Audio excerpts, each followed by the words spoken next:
Don't dance. Just sit. Yeah. This could be a great, I think this could be our new theme song because it is kind of, getting back, welcome back Yeah. To where we should be, were. So, welcome to the backstory. Good to see you. I know. Good to see you too. So, you know what? We've got two of my favorites who are so much fun. This is going to be a blast tonight. But, the Comic Club, which is 1,000 days, is kind of, in my mind, makes it official because at 1 year, two, you still hear struggle points, but the Comic Club is a one and done. If you make it there, you're in the club. I like it because it almost throws a little bit of hey, you're committed. Something that I need. I need more accountability for myself. And being in the, even at 1 year, you hear plenty of people that still struggle at 1 year, but the Comic Club was like, you're locked in, dude. Yeah. Yeah. So, It's kind of fun, and I think it's been kind of trendy, um, you know, joining the Comic Club, and people will say, "Oh, what's that?" The Comic Club, right? That you hit 1,000 days. There's something about around 3 years where you stop obsessing about drinking, and it's just a non-drinker is who you are now, right. right? It's just kind of your personality, right? And so you start, I think it's about the beginning where you start to blend in with your surroundings, even when you're someone like me, that I'm the only one in my family that doesn't drink.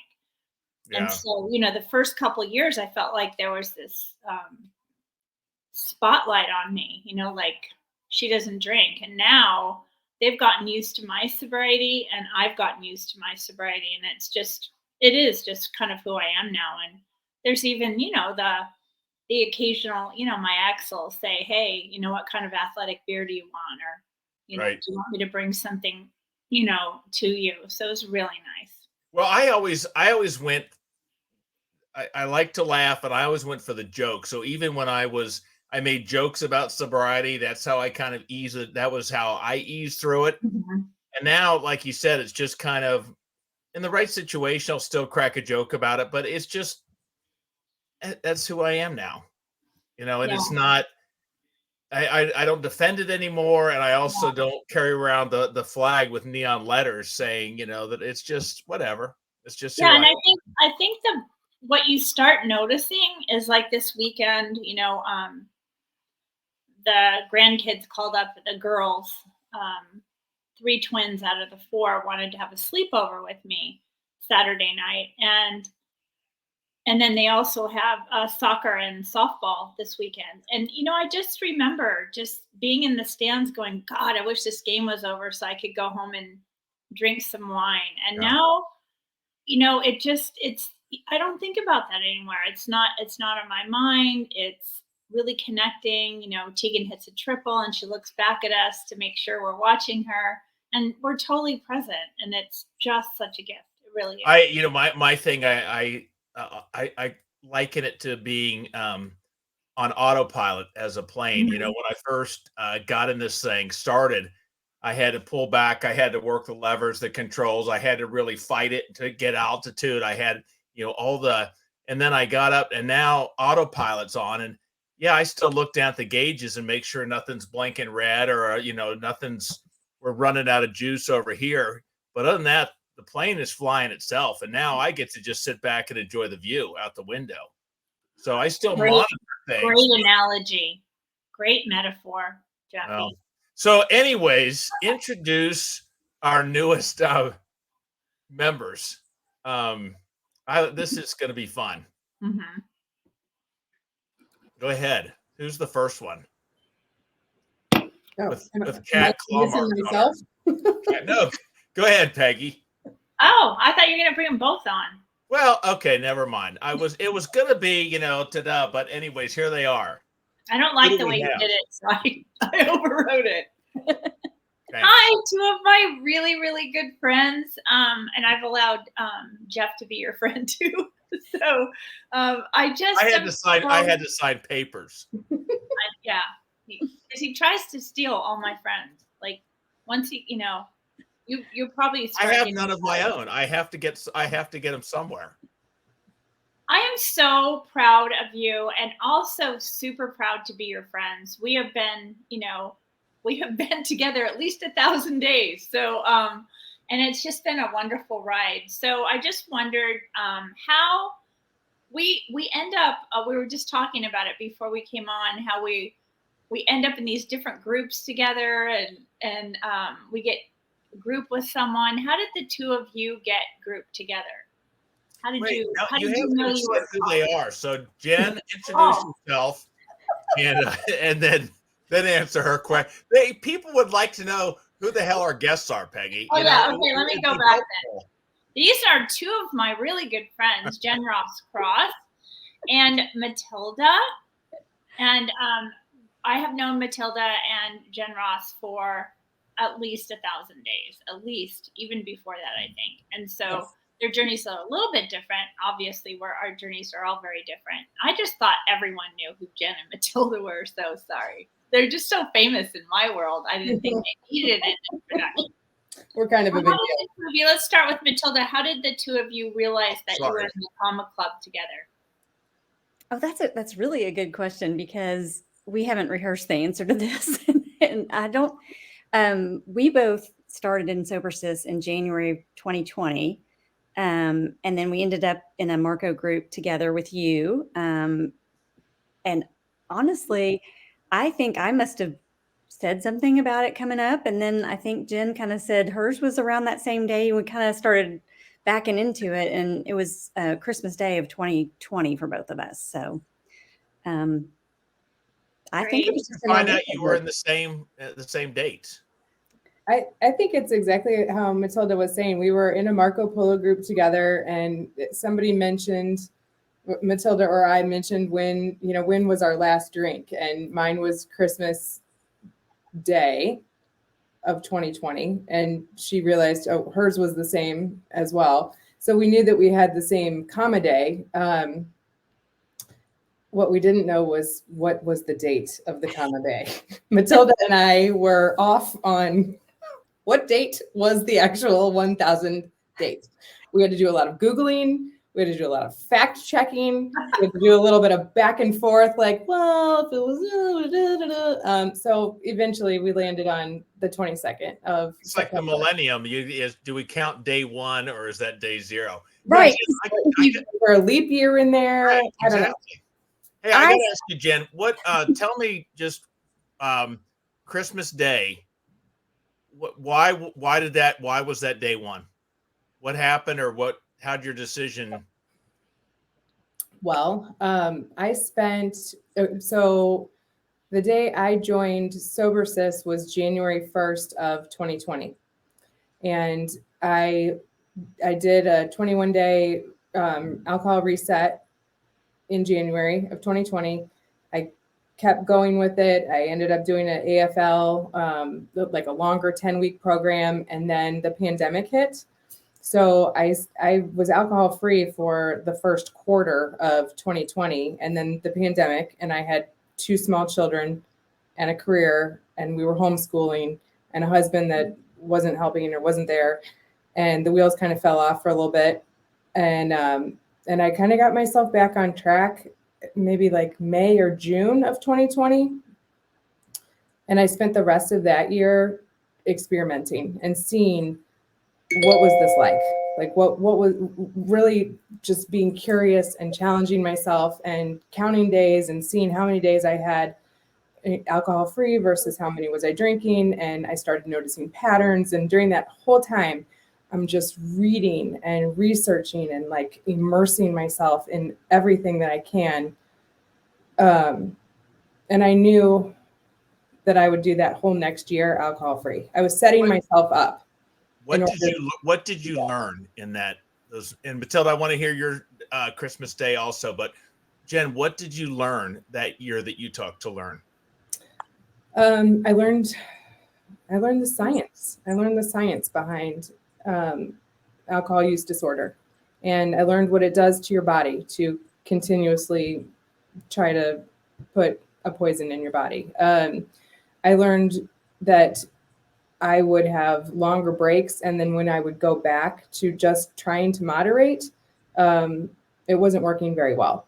And then towards the very end of 2020, I had more days alcohol free than I had drinking. And so the days that I did drink, I felt terrible. So when I got to December, I did all of December completely alcohol free, except for Christmas Eve. I had one or two, and then Christmas Day, I had one or two. And I felt so sick. Really? I was like, that's it. I don't need it. I didn't even need to wait till January 1st to start the whole next year.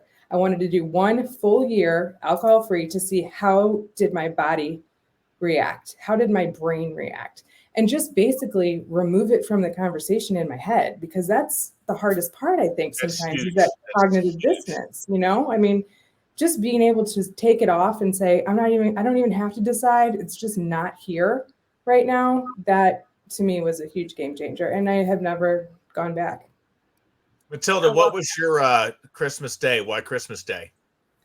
Well, Jen and I haven't really shared this before, but we sound like we had pretty similar I know. years. I went about 5.5 months. I did the reset in January and then AFL, the 10-week program. And then I went on vacation and thought I could have a frozen rosé, and I don't even like rosé. And I don't know, I drank a little bit on vacation, not much. I had like 7 drinks over 2 weeks, which is not much. And then it just kind of opened the window of, oh, I don't know. And like I just kept going. And then it was like I would go 3 weeks and then I might have a drink. But I was definitely not drinking regularly, but I was also, I also didn't feel like I didn't track everything to say how many days for that year. I would say it was probably 9 months out of 12 if I was like guessing.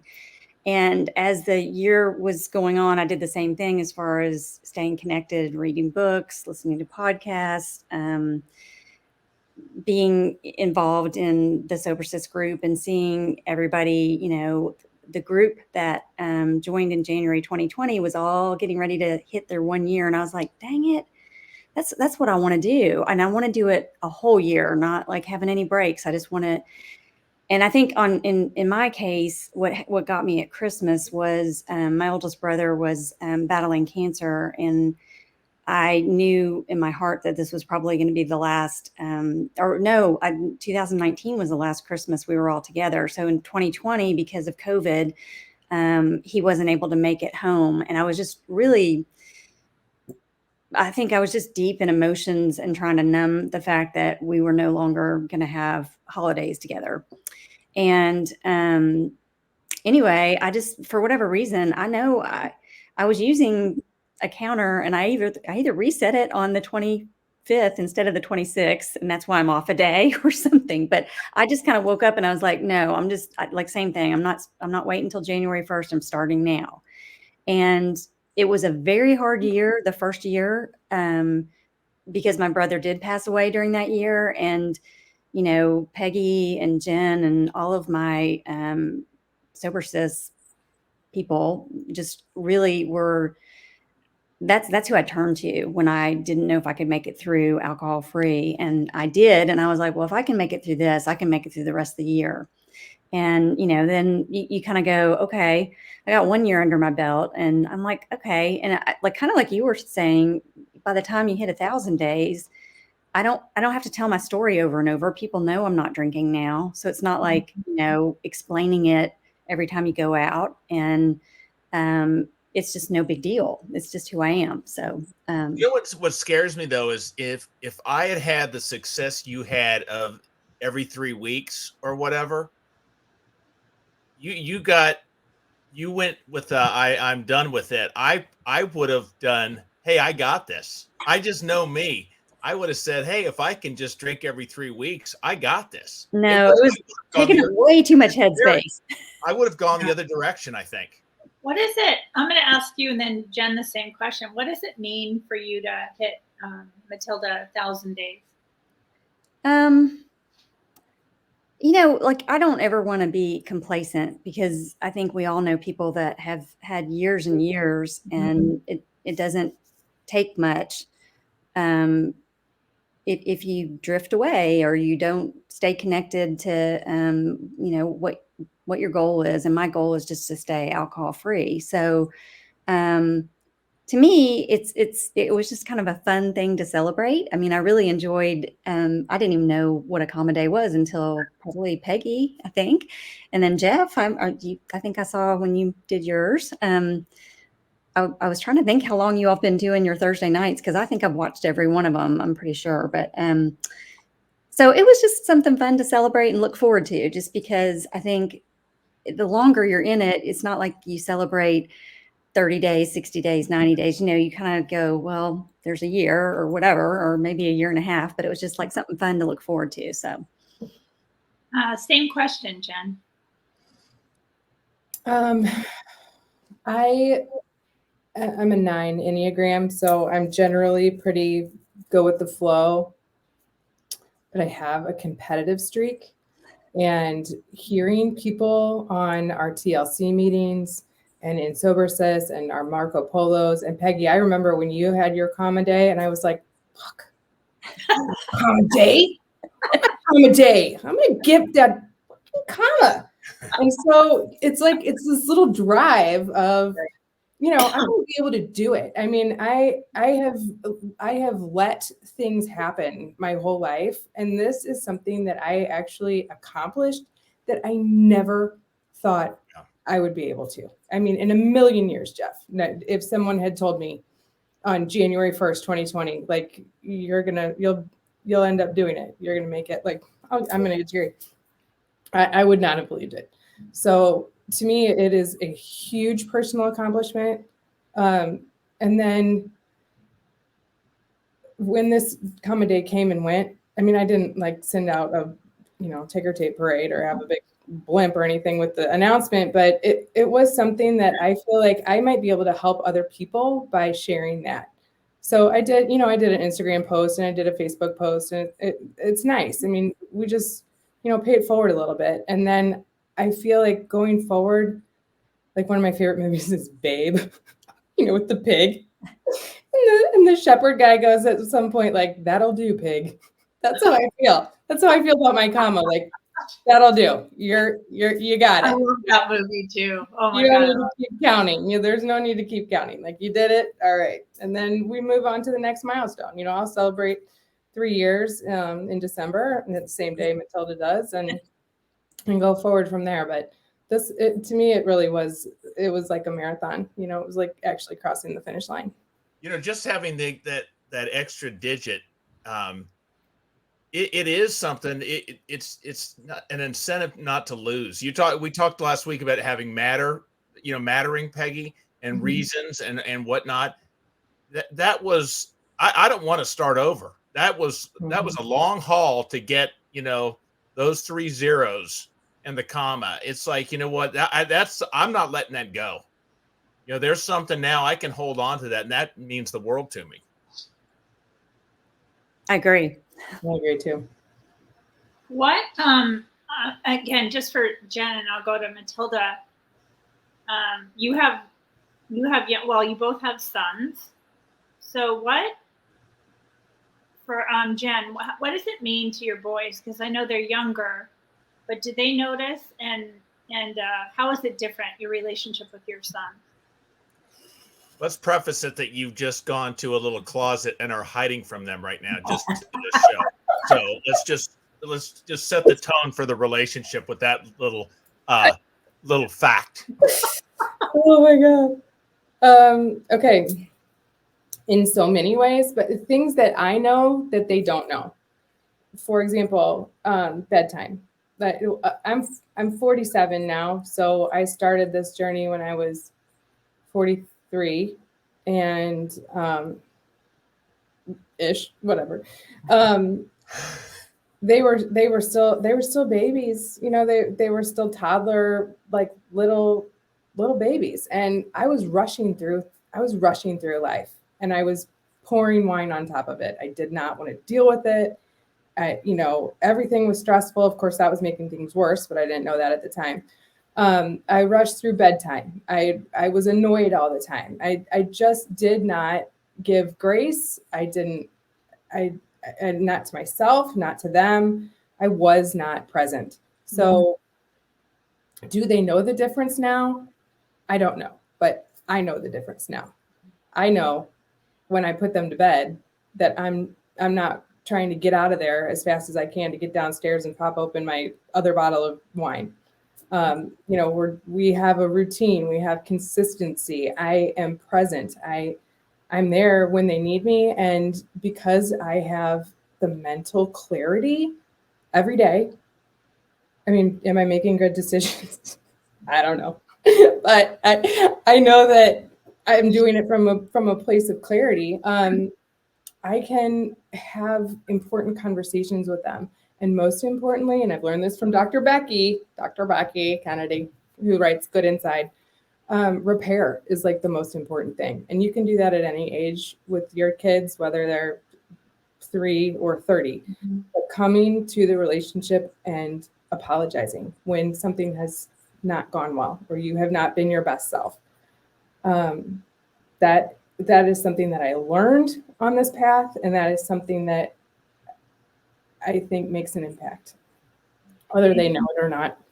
And I'll tell you, I know they feel safe. Yeah, and they may not know, but it's completely affecting their lives in a positive. Yeah.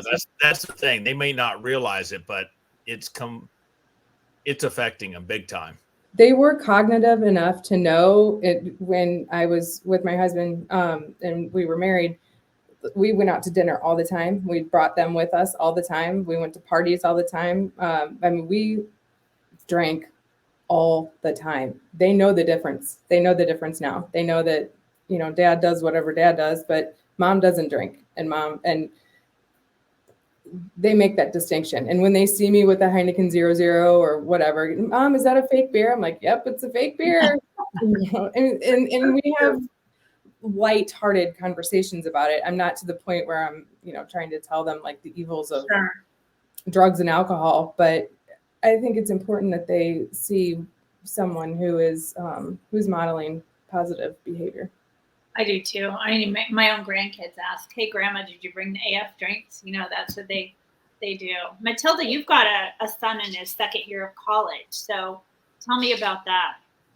Well, he was a little bit older, and I think he would say, Mom, don't drink on this vacation, or don't, he would say things like that to me, and I knew I needed to, cut it out. And it was, there's so many reasons that it was a good time because, it was January 2020. I thought that was a good, solid beginning to something. But it was also because he was starting to drive. And I knew that, I needed to be awake and alert and there for him. And it definitely, he's very proud of me. That first year when I had some slips that he knew about, he was very disappointed. And there was a time when he was kind of, questioning, like, is that a real or a fake drink kind of thing.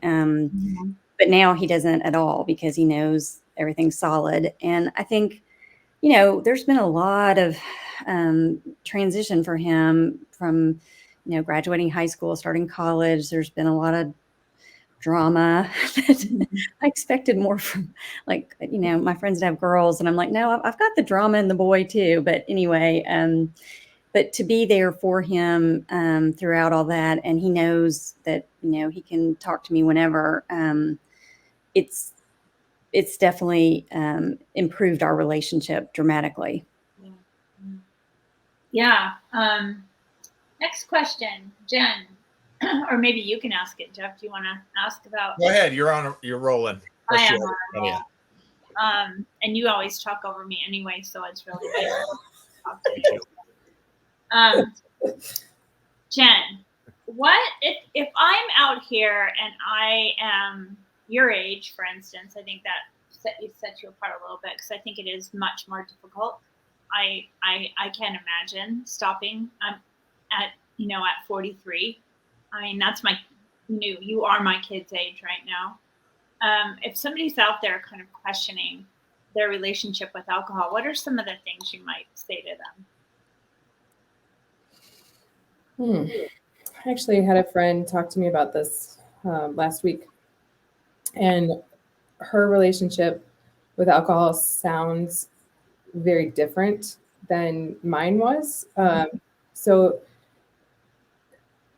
I tried to come at this with like, okay, not everybody's the same, right? Not everybody's the exact same as me. At first I offered to her, like, would you do any kind of program, whether it be like a 21-day reset or, Annie Grace 30-day, whatever they're doing over there at this Naked Mind. She's like, no, I don't want to do that. I don't have time to read emails. I don't have time to read books or listen to podcasts. So I said, well, how about you just take your own break and do whatever it is that you need to do for 21 days and see how you feel. Just see how you feel. And if Peggy, to be honest, like somebody who can take 21 days and not have to have all the support is doing things a little bit differently than I did. I mean, I had to have all of that. I needed to be immersed in it. I was a daily bottle and a half of wine drinker.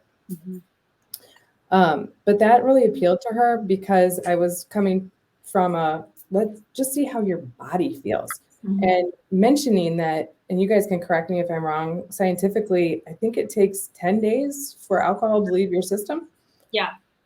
And when I mentioned that to her, I think she was like, mind was blown. Like, what? I go, so you may not even really know how you feel until you're at least 10 days away from it. And then, see, are you more productive? Do you feel better? Or where are your emotions? Like, what are you getting done? I don't know. I love that because we got so used to feeling like shit every day. 100%. It's like, I'm having a less shitty day than I normally have. I mean, feeling shitty every morning. Yeah, the bar is set pretty well. Right? So yeah, I love that. Mathilda. Can you repeat the question? Yeah. She drones and drones. And I know this is happening. Not on the list. I know your friends, right? Is that you have a friend come to you and they're they want to do something about their drinking, or they're maybe scared they're drinking too much or whatever. What would you tell them?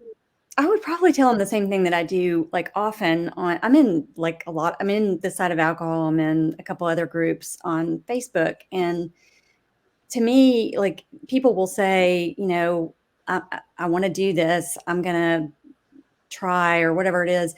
But I always say, get in a group. It doesn't matter what group, find what, there are plenty out there.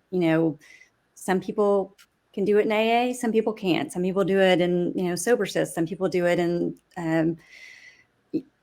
We're the Luckiest. There's Ola Sober. There's many, many groups. But that's where I point everyone because I was able to go like during Lent before, but it was like white knuckling it. It was like, I can't wait for Easter, we'll have a Bloody Mary on Easter, that kind of thing. So, but I think the group and of course all the education and the reading, the podcast, I often point people to Huberman Labs, Yes.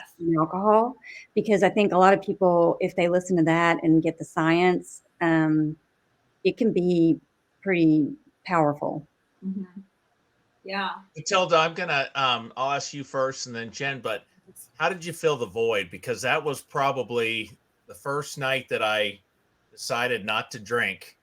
All I could do was think about, I sat there with nothing to do because all I did was drink at that time.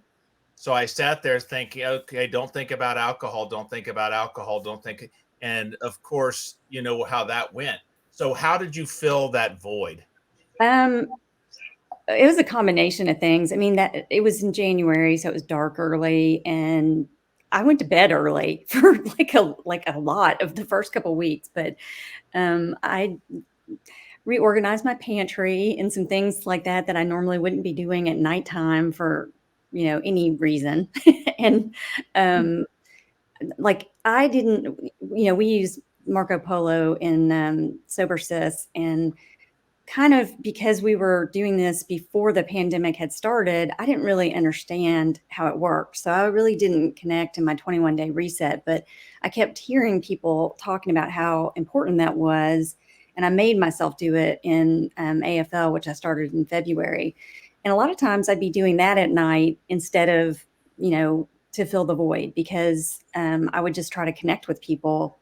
And the nice thing is that we're a lot of times in different time zones, so there was almost always somebody up. So I did a lot of talking. Yeah, I went to bed early a lot. Like, and I don't know what I would have done without my Marco Polo group in the beginning, because my husband had left me. I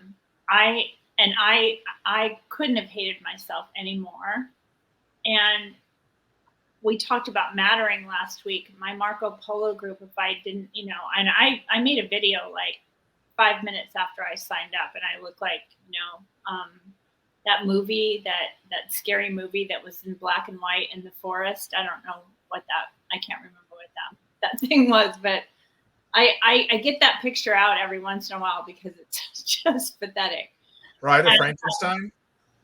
No, that movie. The Blair Witch Project. Yes. Oh my God, that's terrifying. That's exactly what I look like. And I just thought if you had the hair going up, I could. Oh my God, could see that. It was crazy. But I just, a couple of my sober sisters would Marco and say, hey, you haven't been on in a couple of days. Are you okay? And knowing that I mattered to somebody, because I didn't matter to me and I didn't feel like I mattered to my family, pulled me through. Right.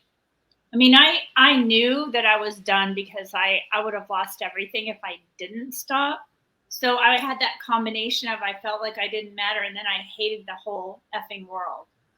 Like I hated everything. So, Mathilda. Jenn, how did you fill the void? Or did you have to? Mathilda just told me. Yeah, I know. I mean, like, interviewer.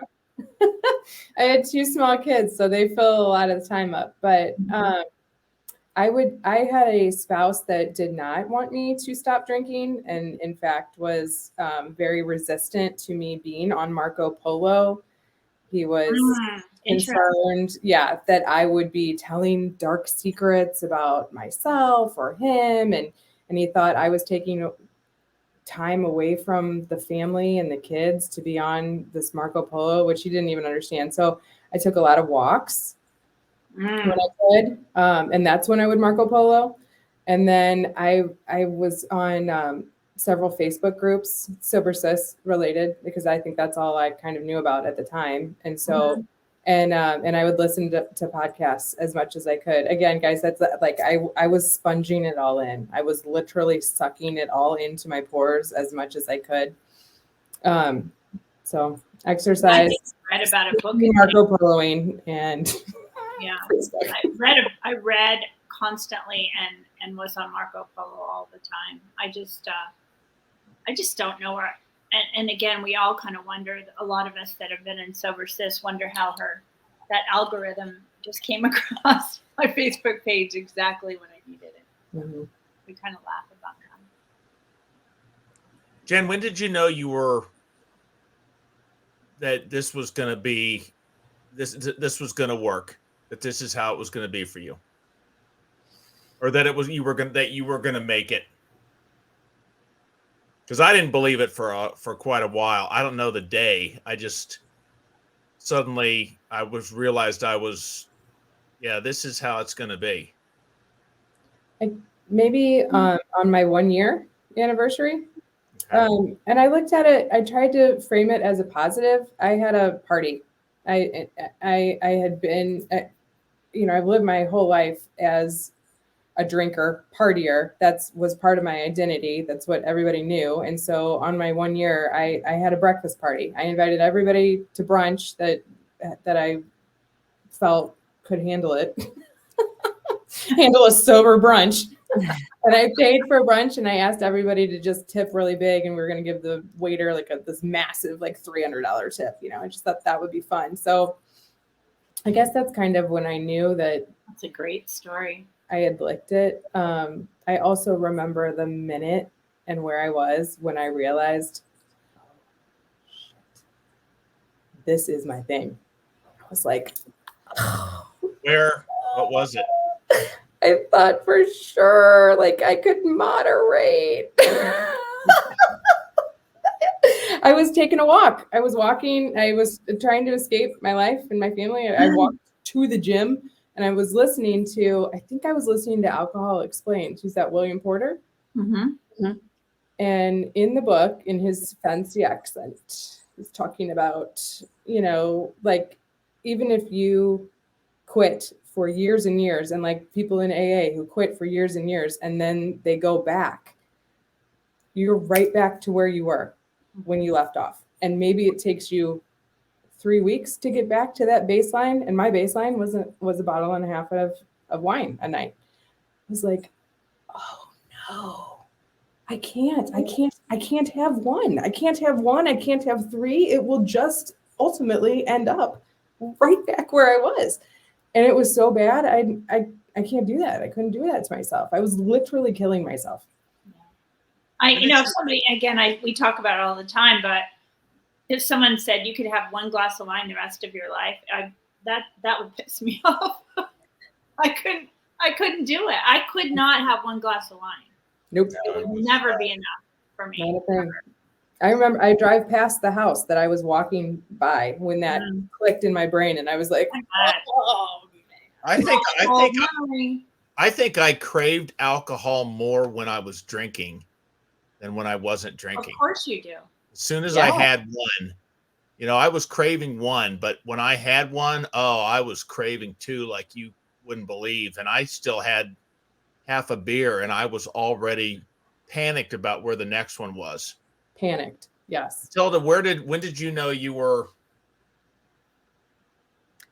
I mean, I feel like it was, I think it was like a year for me because I felt like I think I trusted myself after a year because that first year it was like, oh, well, I've got, this holiday and that birthday and this, A lot of firsts. a lot of firsts. And, and again, my brother passed away. And that was also the first time in my adult life that I went through anything like that. My mom passed away when I was 43, and my dad when I was 12. So this was like the first major loss, and I was alcohol free for the whole time. And it was truly a blessing because I kind of witnessed within my own family, that it was hard for my brothers to spend time with my brother that was passing away. He was on hospice for 30 days where he didn't eat. And I got to spend, 5 days at a time, 3 days at a time, just sitting with him. And I don't think I could have done that if I hadn't been alcohol free because I was just totally present. I mean, it was hard, but it was, like I said, once I got through that, I was like, I think I can make the holidays now. But it took a whole year, I think, to just really feel like I think I've got this. I mean, I don't want to say, but it made it seem doable. Did you have a hurdle? And in this Naked Mind, they talk about a subconscious belief that I can't have fun without alcohol. I'll never, whatever the case may be.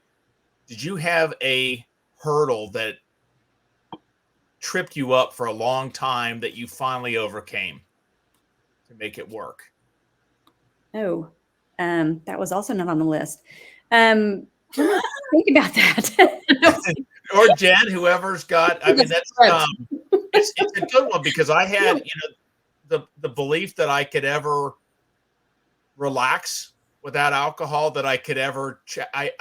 I knew I could survive without alcohol, but I didn't believe I could ever get that. God, I think that how about take me away moment without alcohol. I had I don't think I realized how much I used alcohol because I probably was anxious, like social anxiety. And taking it out of the equation, I am hardly ever anxious going into a party now. Because I feel like I can talk to someone and have a conversation, and it's not like it's a completely different ball game. And so probably just, I guess, during the course of the first year, I mean, doing any of this in 2020 and then coming into 2021, we've kind of talked about it, but it's like, there was a big chunk of time where there was no social get-togethers. And so, wasn't really getting to test the waters until things opened back up again. And, there was actually parties and things to go to. So I don't know. I just think that in doing a lot of this work and starting to understand, a little more about it, alcohol certainly didn't help me in any way for any social get together. And so now I feel a lot more comfortable when I go places. It's not weird. It's so weird because I drank at social situations and actually feel better now. Last question, because we have to wrap it up. But Mathilda, let's start with you and with Jenn. What is just one Christmas tip, like one holiday tip that you'd offer people that are really worried about getting through the holidays? What would you suggest? My tip is to get an accountability buddy. I've done that for many holidays. If there's anybody else that, might also be in the same boat, or somebody that, that you feel comfortable with, that you can just reach out to them. In our case, we use Marco Polo, but I know I used at different times, different people through like Thanksgiving and Christmas, where it was like, I'm just going to check in with you every day, and I'm just going to tell you whatever's going on in case I'm, feeling like I might drink. And it really helped me. Great. Jenn, that's awesome. Yeah. Since this was a pre-sent question, I have several things, but take from it what you will and leave the rest. I had on there, phone a friend, Mathilda, definitely have a friend, because it helps to have somebody that is going through it as well. I mean, I'm not talking like just your best friend from high school who's supportive, like have somebody that is going through this also who can relate, Okay. Have a plan. I have that on there. Like wherever you're going, just to have an exit plan. Are you driving home? Are you Ubering home? Like make sure that you have an escape hatch. And then I always brought my own. I'm not going to leave it up. I'm not going to leave it up to somebody else or another host. And I'm not going to sit there with no drink. Like to me, and I was a smoker for many years, like I just have to have something in my hand at all times. It's like a whoopee. So BYO ginger beer. And then I also used to pick a reward. I would, maybe I was going to buy a book, like I have, and it's in my Amazon cart. And once I got through that holiday, like click. I love doing that. I mean, I actually went to the first retreat for Sober Sis. I mean, I signed up 2 weeks into my sobriety just because I wanted something to look forward to. I felt so defeated with my environment that I thought, well, like that's gonna get me to day 100. Yeah.